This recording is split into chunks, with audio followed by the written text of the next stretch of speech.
As I said last week, the month of June is a three-word month to me. It's June Dairy Month.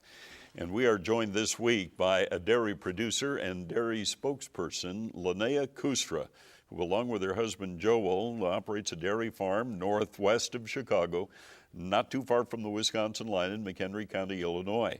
You spend time working the farm operation, but you're involved beyond that. And let's talk about this magic word, sustainability.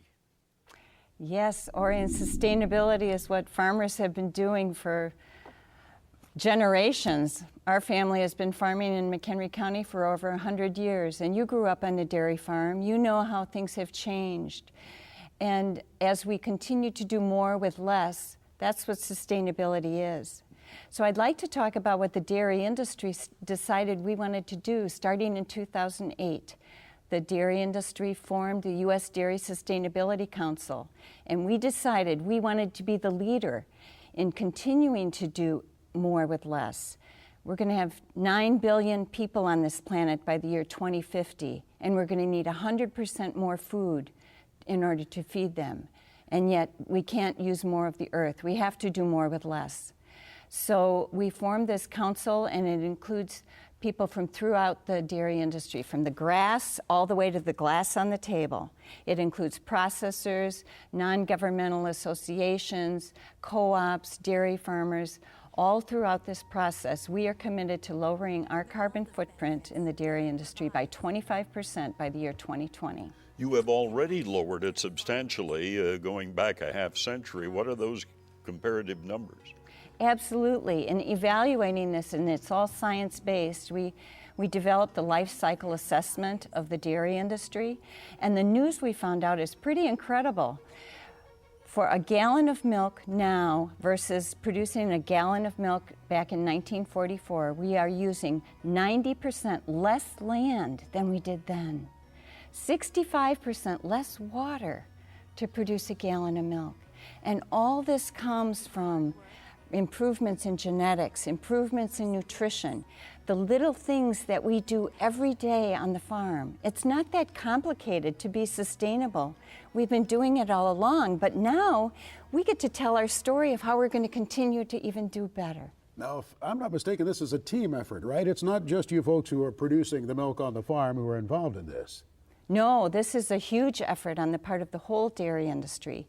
It includes people like at our meeting in Washington in April, we had people from Kroger, from Starbucks, from McDonald's, from Dairy Farmers of America, from Cabot Creamery, from the World Wildlife Federation, American Farmland Trust, all people who care about doing good for the earth, people who care about, consumers want to know this. Consumers are concerned about sustainability. And so we want to provide them the information they're asking for. We want to do it in a transparent way. We're doing it based on the values that have built our industry and continue to sustain our industry. Values of honesty, transparency, and integrity. And that's what we're doing as an industry. In the moment remaining here, give us an idea of what you might do in your operation. Is there an example you could give us of what you could do to further improve your contribution in your dairy farm?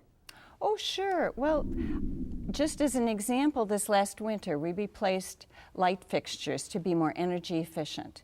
We didn't think of that necessarily as a sustainability measure. We looked at it's good to save energy, and then in the long run we'll save money. It's also lowering the carbon footprint of our dairy farm. So any little thing that we do, as I say, it's not complicated. The little things add up. Right. Everybody can do their part. Is there a website you can give us where we can go for more information? Dairygood.org. Dairygood.org. Thank you. Absolutely. We appreciate you coming in, Linnea. Nice to see you again. My pleasure, always. Well, they're doing their part, and we'll do ours. We certainly will. We'll keep drinking milk for one thing. Right. Yes, indeed. And, well, next week we're going to look at the pork industry a little bit because World Pork Expo, we'll have a report on that. Thanks for being with us on This Week in Agribusiness. We'll look forward to seeing you right here next week. So long. This Week in Agribusiness has been brought to you by ADM.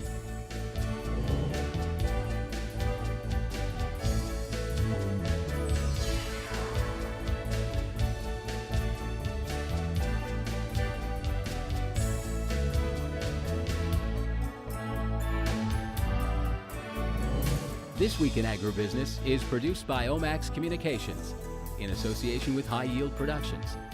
You're invited to visit our website, agbizweek.com.